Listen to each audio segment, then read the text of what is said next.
morning and welcome to the Knowing Show. I am your host, Christine Marie. Y'all, what a privilege it is to be with you on day 137 of the year.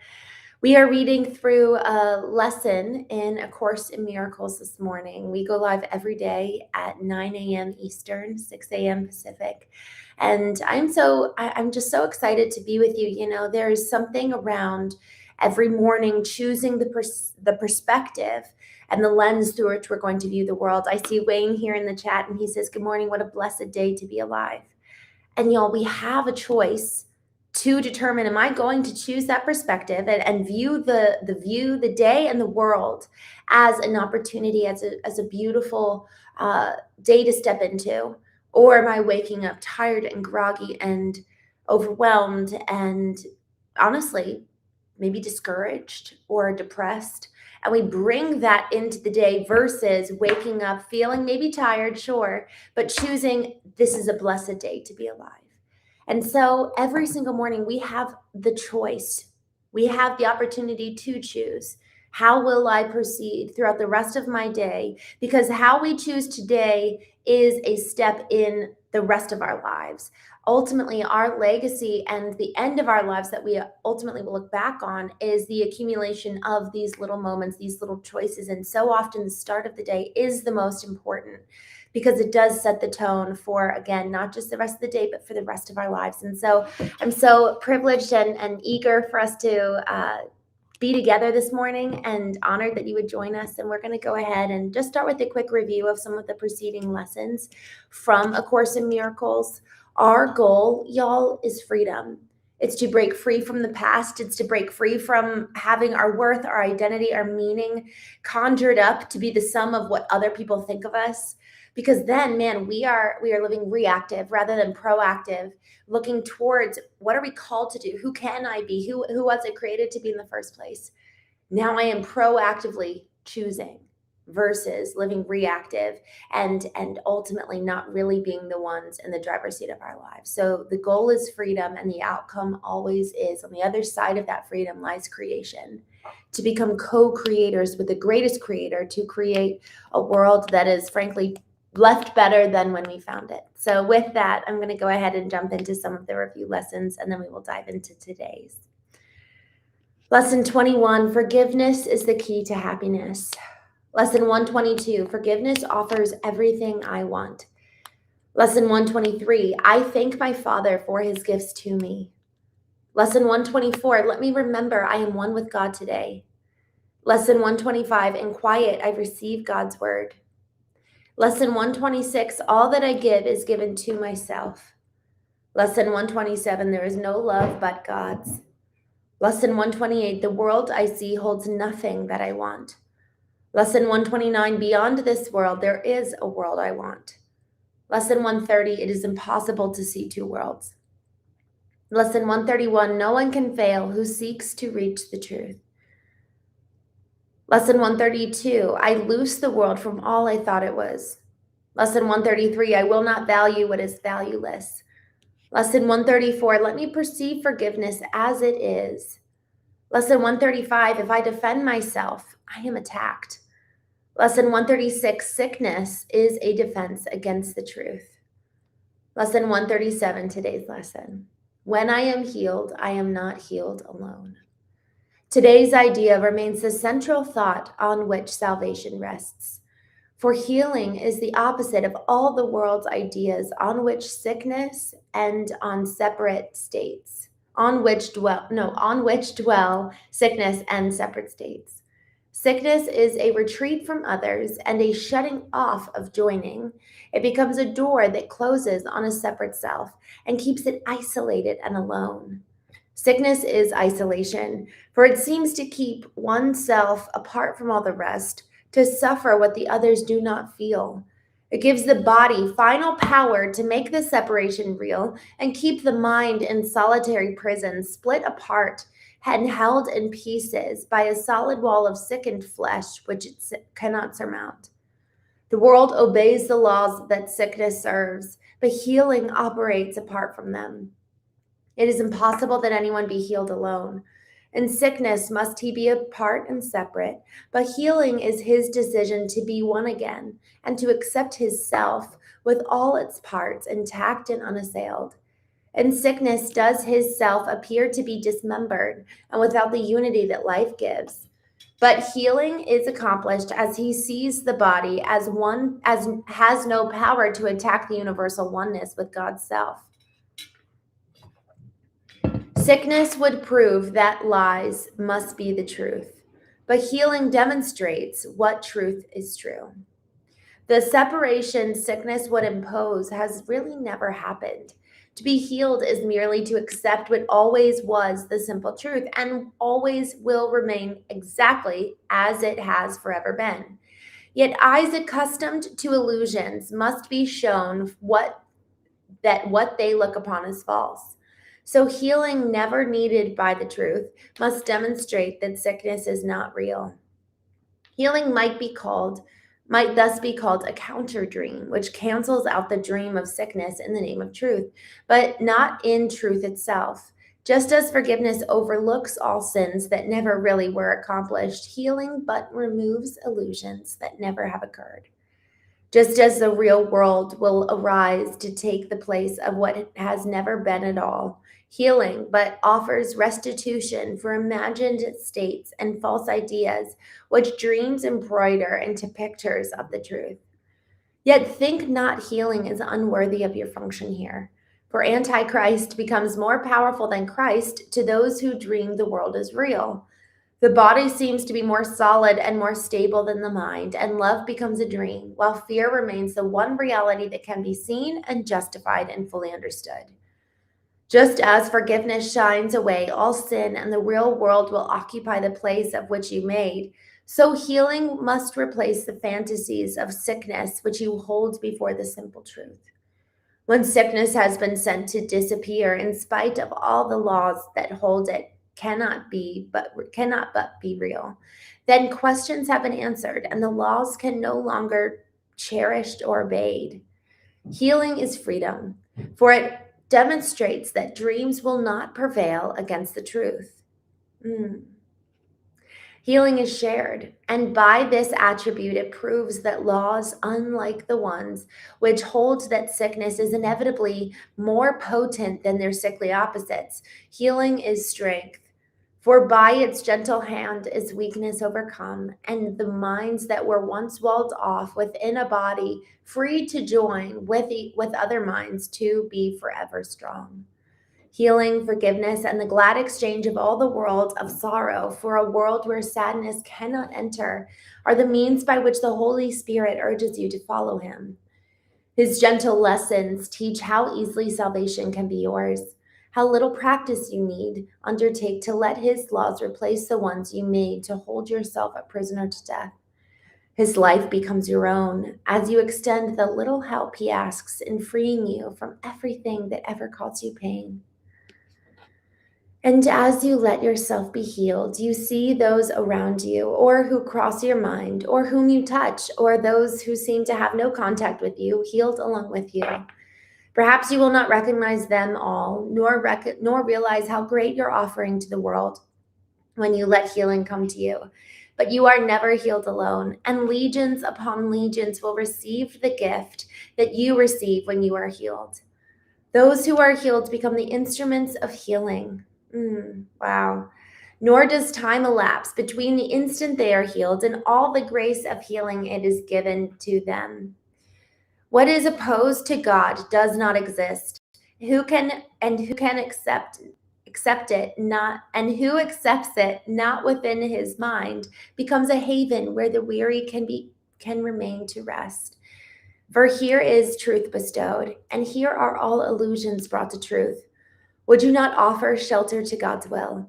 You but invite yourself to be at home, and can this invitation be refused? Ask the inevitable to occur, and you will never fail. The other choice is to ask what cannot be to be, and this cannot succeed. Today we ask that only truth will occupy our minds, that thoughts of healing will go this day will go forth from what is healed to what must yet be healed, aware that they will both occur as one.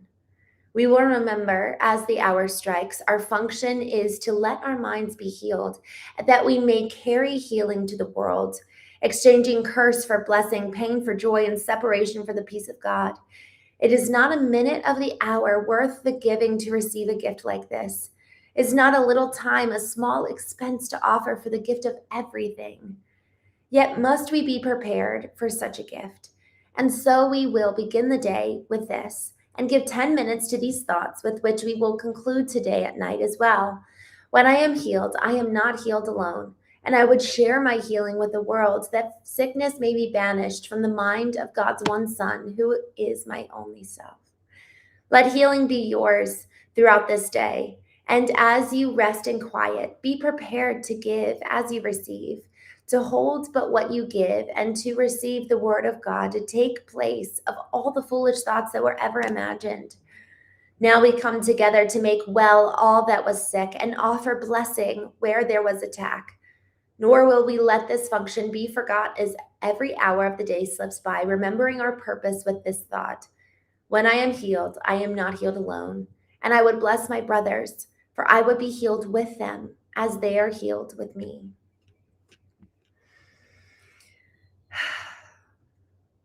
Well, good morning. For those of you who are just joining, I just wrapped up reading today's lesson in A Course in Miracles. Y'all, some days I'm reading and I'm just in a very positive way overwhelmed by the gravity of what the lesson holds. And this morning I feel this. I feel this way. There's so many almost presuppositions in order for us to believe and live according to today's lesson. There's so many layers deep supporting this concept. And one of those that I just want to touch on is frankly how she started out this entire workbook. So lessons 1 through 10, 15, 20 start out on this premise of basically this physical world is an illusion compared to the eternal one, compared to the inner life and who we were created to be, and kind of our soul and spirit and the vivacity there. Our soul and our spirit, if you were to cut open the physical person, you don't find them. And so this physical world is an illusion. Anything basically in time is not real compared to the reality of the world that God sees and the perspective he holds, and just the grandeur of what we were created to be and created for at the end of the day. And so obviously that's a big shift. That's a big concept.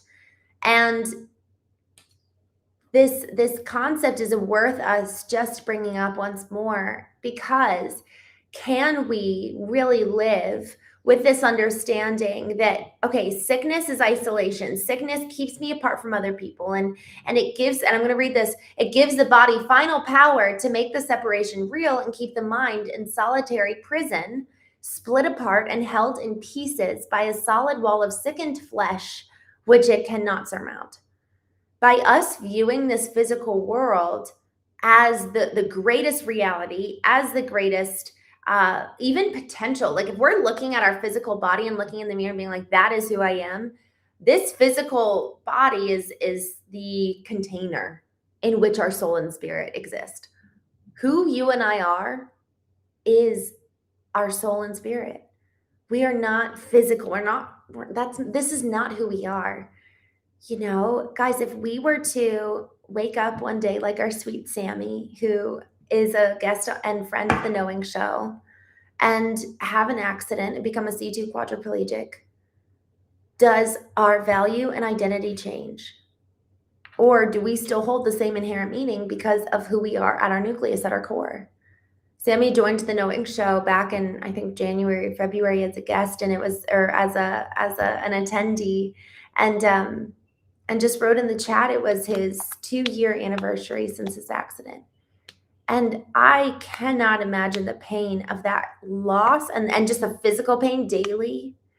But y'all, the real sickness, the real thing that needs healing is when we assign our meaning, our worth, our identity to this physical body, to what other people think, and also to the past. There's like different levels of analysis of how our worth and our identity can be tied up to be so related to reactive existence, reacting to how I feel in the morning physically, reacting to what people think of me, reacting to the pain of the past, rather than living in the freedom that is conjured by the healing of our mind and realizing I actually have the mental fortitude to choose. We talked about this in the very beginning. We have a choice every single day. Viktor Frankl authored the book Man's Search for Meaning. And he wrote this book while he was in the Nazi German concentration camp. And he says they can strip everything away. My body, my wife, his wife was killed in a gas chamber. And he said, and yet they cannot take away the greatest of all human freedoms, which is the power to choose. Yet what we're looking at here, sickness is isolation. It keeps oneself separate from the rest. It goes inward and it says, oh, I'm alone. No one understands. And it allows the body to be a limit by just the extension of the flesh, where our flesh is almost the very walls in which we are caged. The walls of my body defines me. How I look defines me. My looks and my physical body is what allows for me to give me worth, because that is the conduit through which we do things. So by extension, it means that we find our identity in our job. We find our identity in the way we serve people. Honestly, mothers, the way you take care of your children. Everything that we do for others that we place our identity in is fundamentally divorcing our worth from who we truly are, which is our mind, soul, and spirit. So if we don't have the proper hierarchy of importance and priorities of what defines our worth, meaning, and value, we are going to be putting it in the wrong place and ultimately be as limited as is our physical flesh. I love this. She says, it gives the body final power to make the separation real and keep the mind in solitary prison, split apart and held in pieces by a solid wall of sickened flesh, which it cannot surmount. Y'all, so many of us are unconsciously, subconsciously living this way. We're not aware of it, yet we place so much value in the physical world, in the physical body, that we don't know how to get free from it. And so I want to go down to another section that I read that I just thought was so powerful.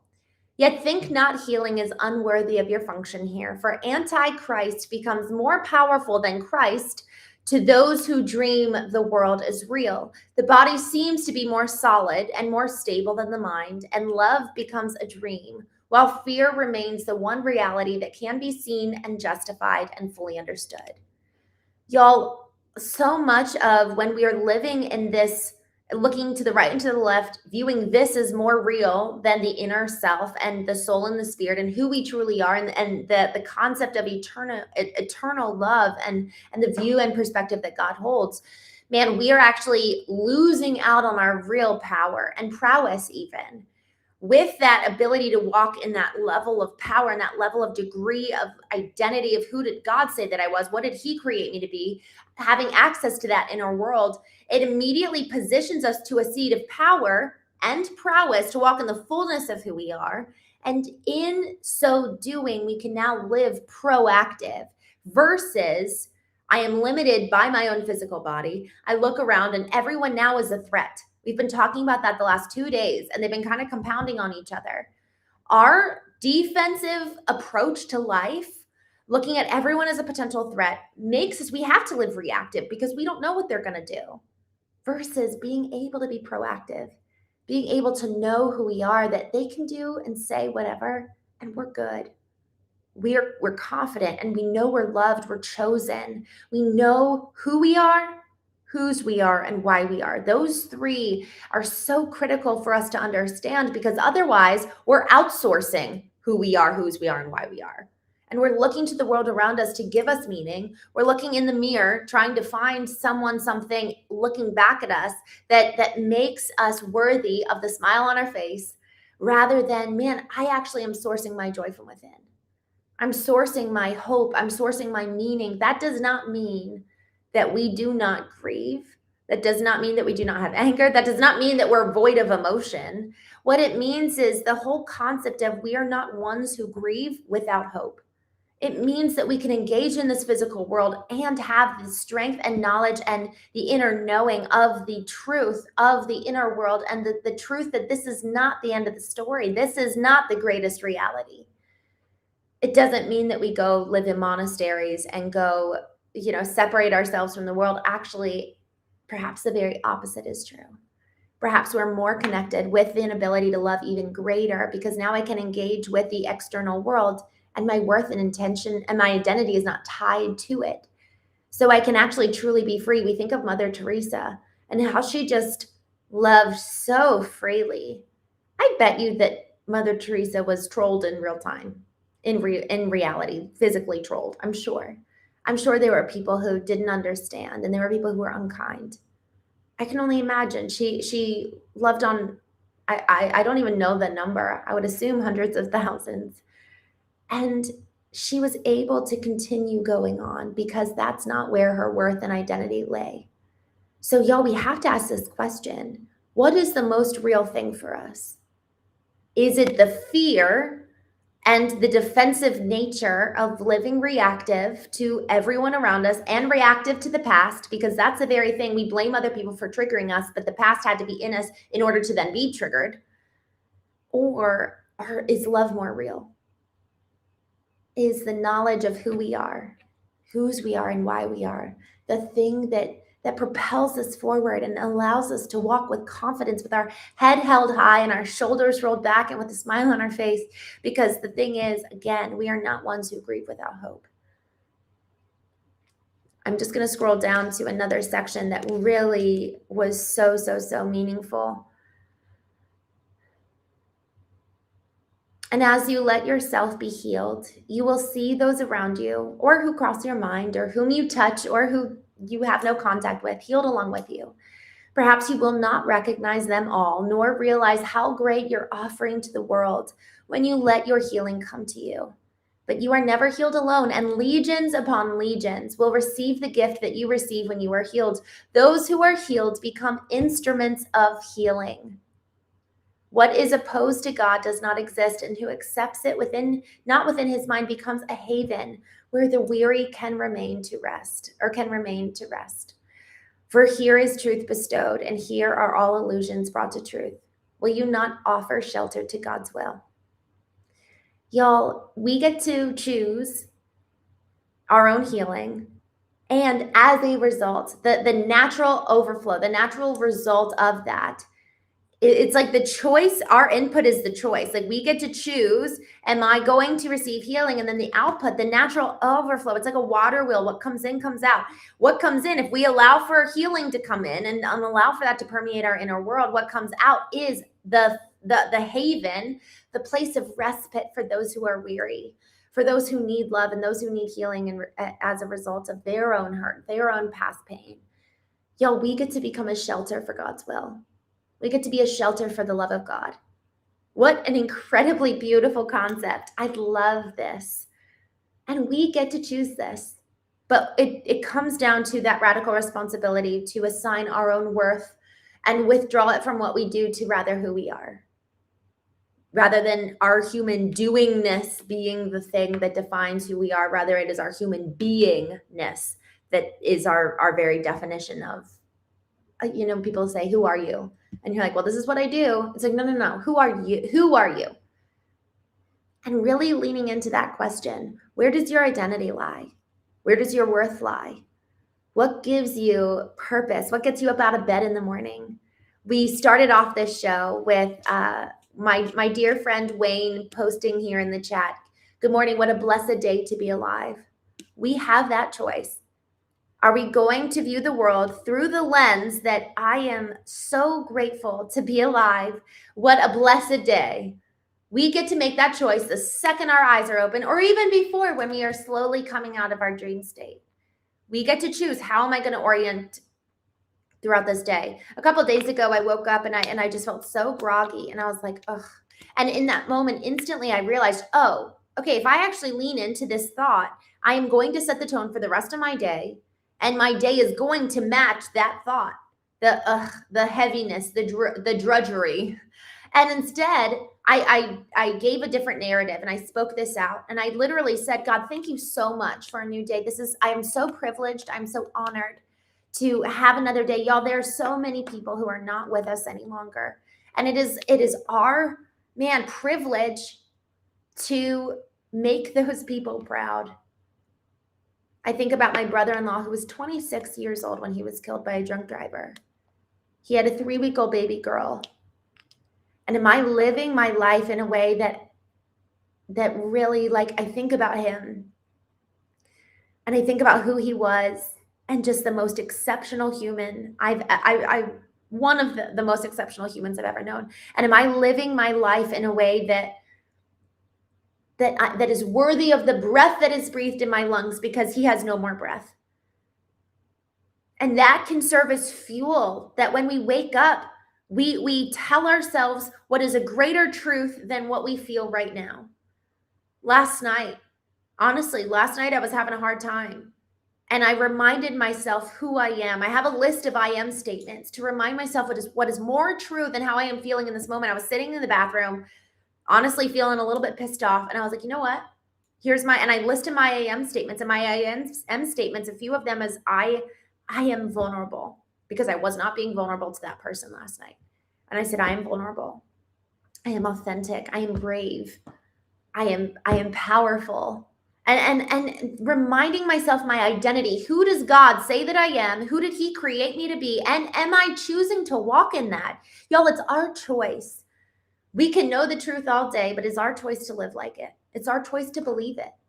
We all have belief systems around which we've oriented our lives that serve as the compass that guide us every single day in the decisions we make. And the question is that compass, is that map in alignment with the full prowess and potential of who you were created to be in the first place? Or is our map charted for us by culture, by the past, where we're living reactive rather than living proactive? So with that, I am going to jump here in the chat.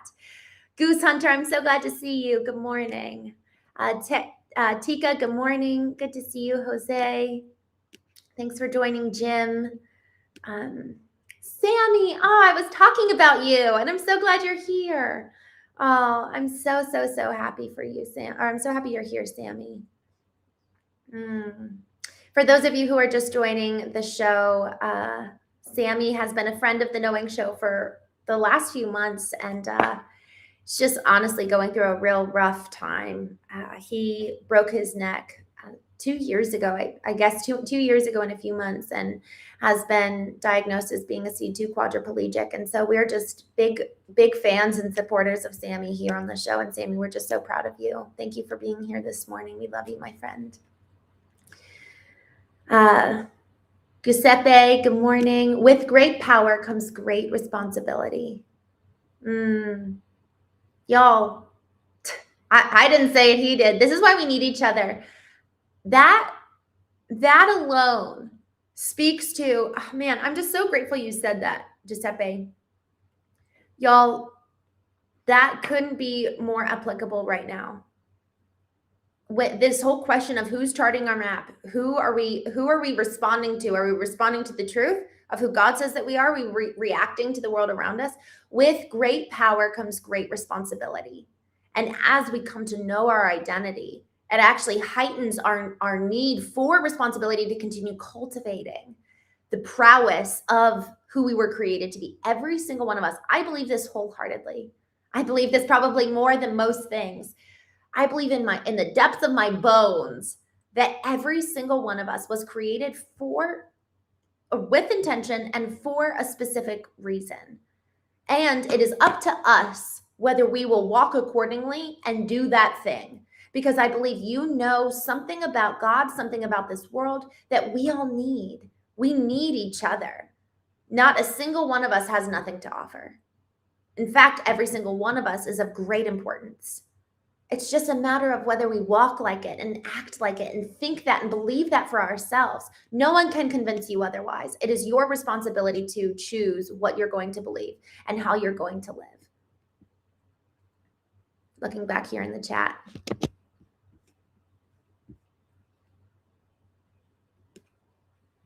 Steve, life is but a dream. Udon, good morning. Sender V, I'm glad to see you. Thanks for being here. Florin, good morning. Vulnerability expert, good morning. Gary, good morning. Barack, good morning. James, oh my.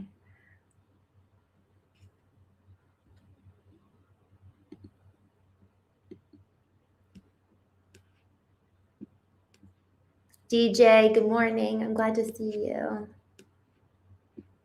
Nick, good morning. Sammy will be able to connect as we are transferring Sammy to his wheelchair. Please know we are all here. I'm so glad you guys joined this morning. And I love that we were all talking about you. All right, y'all, I'm pulling up a Word document because I actually like saving the chat so I can go back and read it later. So give me 1 second while I do that. And then I will jump back in the chat and we'll continue our conversation this morning. All right, here we go.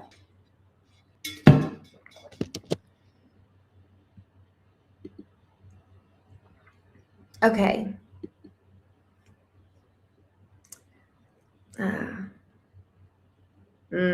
Yes, DJ, I completely agree. Two things can be true at once. That's the thing. It's what's more true, what's more real. You know, it's the whole two truths can coexist, but what is the greatest truth? That's the aspect. If you guys can hear me, I'm refreshing my screen. Oh no. I broke it. Okay, here we go. We're back. I froze for a while. Okay. DJ was saying two things can be true at the same time, the physical world and eternal world. And you know, it comes back to this question of what is more real.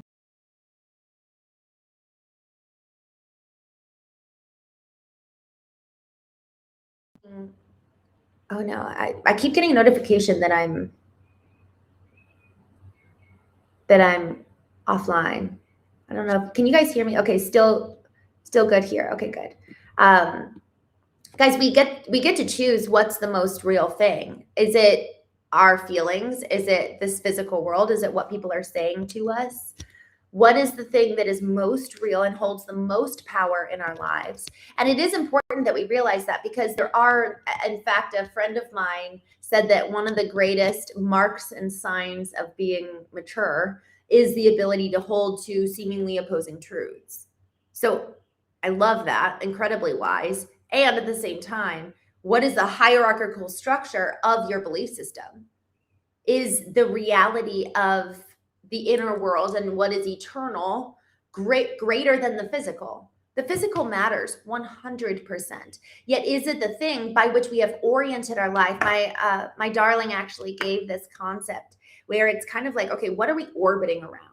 What is the superordinate principles in our life around which we orbit our lives and find meaning and value? What has a greater hold over my mind? What has a greater hold over my decisions and my actions? We have to address this question because the physical world, yes, obviously it's real. And at the same time, there is a far greater truth. There's a far greater reality out there. And the question is, which one holds the superordinate hierarchical placement in my life around which I will orbit my life and make decisions accordingly? Just jumping back here in the chat. Faithful Love, good morning. Bang Top, good morning. I'm glad to see you.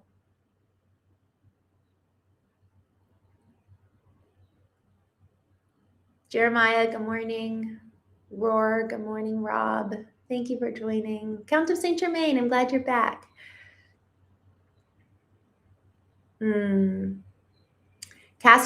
Steve says, cast off your garments of fear and replace them with love.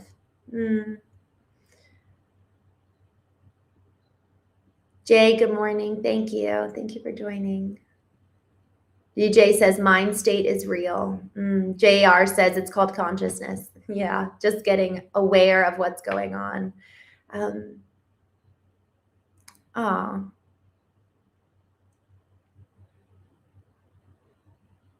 Steve, I just saw your comment. That's so sad. Neo, good morning. I'm glad you're back. Goose Hunter says, how strongly should we relate to the past so that our present is full of harmony and the future is stable? Wow, what a good question. Goose Hunter, I think it depends on what it is that your past constitutes. I know of folks who have really been able to kind of let the past go without doing a deep dive and really understanding it. I think that that's, maybe a personality type, and maybe it also speaks to the degree of pain that they went through or not. I'll speak just from my experience and what I've witnessed with others. So I host knowing retreats where I'll have executives come and we'll do a 3 to 4 day experience together where we're literally all staying in the same home. We're eating meals together, and we're doing the work. And it has been so potent and so meaningful. And what I've seen time and time again is that it is in the returning to the moment and moving through the pain that moment holds. It's almost like the moment in itself. I honestly, I liken these unprocessed parts of the past as bricks. It's the moment in and of itself, the experience and the emotion, both of which have not been processed, solidify into a brick. And over time, bricks build upon each other as they continue to form. And then we all exist behind a wall. And that wall is there to keep us safe, but it prevents us from being able to see and access the integrity of the past for what it really, or for the present for what it really is. So we're examining the present through the lens of the past. And so in going back and examining these bricks, the past experience and the past emotion associated with it, we actually need to dismantle the brick, but the only way to really dismantle it is through experiencing the emotion and allowing for the pain to be released and move out of that brick so that nothing's trapped inside of it. And then the brick just kind of dismantles itself. It is like haunting us until we actually address it and square off with it. So this concept of Theodore Roosevelt's speech in 1914, where he talks about the man in the arena and going in and his face is marred by dust and the critics stand on the sideline and point in scorn. Y'all, we need to become the man who's willing to go into the arena. Like was said, with great power comes great responsibility. Taking responsibility for how the past is projected onto the present, and as we're projecting the past also onto the future, we're not able to dream and hope and have a bright future and hope. It's colored, it's tainted, and the past haunts us. So if we want to break free, I have found that one of the best ways to experience freedom is to understand the past and its impact on me and how my present self is operating simply in reaction to the pain of the past. Now, after I've done that, then the choice is, am I going to allow the past pain to be the reason why? Now I know it, but am I going to change it? That's kind of the next step. And knowing our pain and knowing the past is not enough. We need to be willing to remove ourselves as a victim. I had this thought the other day in relation to someone I'm close to. They had a conflict with somebody. And as I was just kind of considering, I realized what happens when those that we love actually prove to love us back. They actually prove to be safe. Well, now we've got no one else to blame with integrity. Now, us getting annoyed and reacting and getting upset and being hurt, it's simply a mirror of what we have yet to resolve. And so it's easier to believe, we find what we're looking for. We find what we're looking for. And so it's easier to believe, look, see what they're doing? That reinforces the narrative that I hold that everyone's out to get me. See, look what they're doing. I knew that they would betray me and leave. See, look what they're doing. I knew that I'm not lovable. We're looking for people to act in certain ways to uphold and support our stories.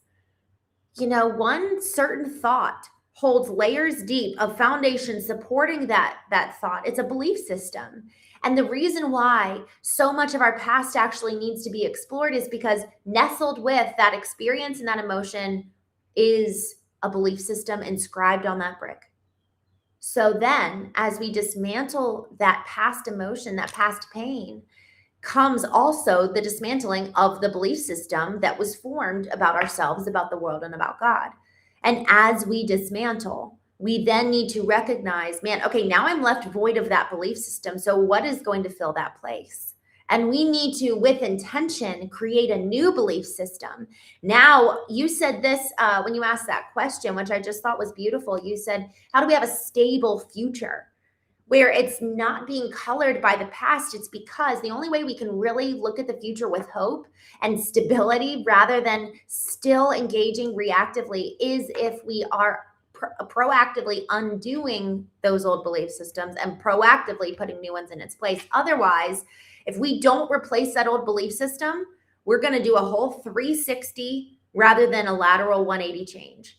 We need to put something new in place of these old thoughts that are causing rot. It's like mind rot. And y'all, there's a lot of that. And so if we really want to be free, we need to, yes, unpack the past, but proactively put something new in its place. Jumping back here in the chat, faithful love, Mother Teresa, the kindest soul. Love her. Me too. Oh my gosh, I want to actually read a book about her. I bought it and I need to read it because she's so inspiring.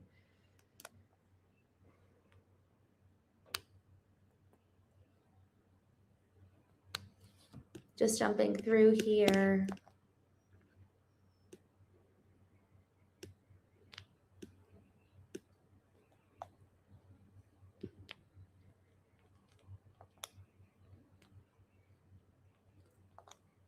Run to Dream says, you look at yourself in the mirror, not at the mirror itself, but at what you notice in yourself. You should focus on those things, on how you feel, on how you are loved. I love that. Honestly, I think that what we see when we look at ourselves reveals a lot about how it just reveals really core mindsets. And ultimately those mindsets and those belief systems are the systems operating our lives, the programs by which we're reacting to and living our lives accordingly. Gus Rivers, good morning. Steve Williams, good morning. Nickel, good morning. Garbage in, garbage out, you choose. David Kicks, good morning. Or Nix, I guess.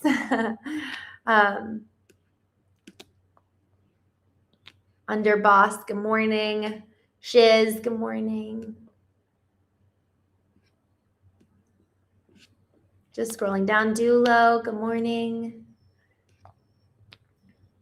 Shiz, good morning. If you're in France, good morning. I would love to go to France. What gets me out of bed in the morning? I try not to sleep, but if I do sleep and wake, my motivation is not to off myself. Wow. If that happens, it's good. DJ, I'm excited. I feel like there's really, I'm excited for, I hope there being a time when it's like, oh, this is why I'm alive today. Really knowing why. We talk about who we are, whose we are, and why we are. And I hope and pray that why becomes so apparent, because I know you've been such a blessing to us in the community and on the show.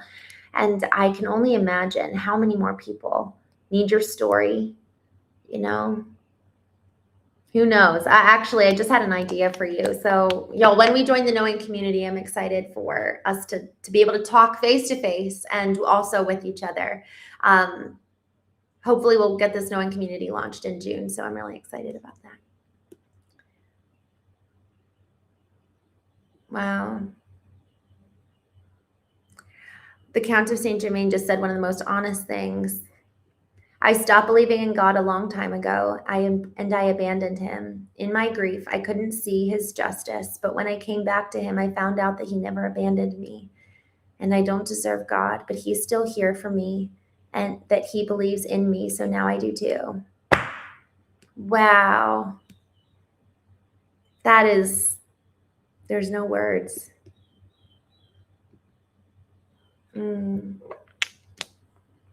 God never gives up on us, I think that I just had this fun thought. It's like if we could see ourselves as God does, isn't that such a beautiful goal? To see with the eyes of God our own self and love ourselves like he does, and with gratitude and compassion. And man, if we viewed ourselves the way God does, then I think all of us would be aware of a glorious mission that he has called us for, because we realize how potent and powerful we are. And it's like, oh man, I can't sit on my butt. I've got a life to live and an impact to make. That alone, man, that makes me so excited. Y'all, this is so cool. It's so cool that we have purpose and we have meaning. And it's, I think the only way though that we can really see that and operate that way is if we view ourselves the way God does. So I love that. Counter Saint Germain, thank you so much for sharing that. Man, if we could only see ourselves the way God does, I don't think a single day would go by moving forward where we would be without meaning, without joy, without purpose. Just scrolling here in the chat.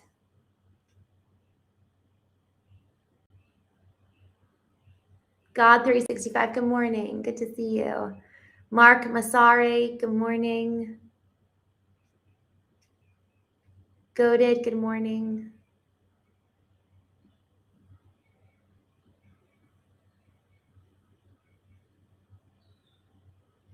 Knowing and believing are two different things. That's the first thing to understand when I'm chaining knowledge, Eden. Isn't that so true? That's such a good point. That's such a good point. Big Snake, good morning. Sharma, good morning. Eduardo, good morning. Quad, good morning.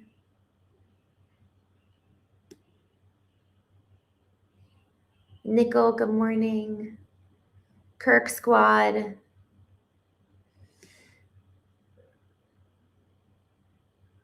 All right, y'all, I am going to jump off. Thank you so much for such a wonderful show, and thank you so much for joining this morning. I'm really grateful for y'all.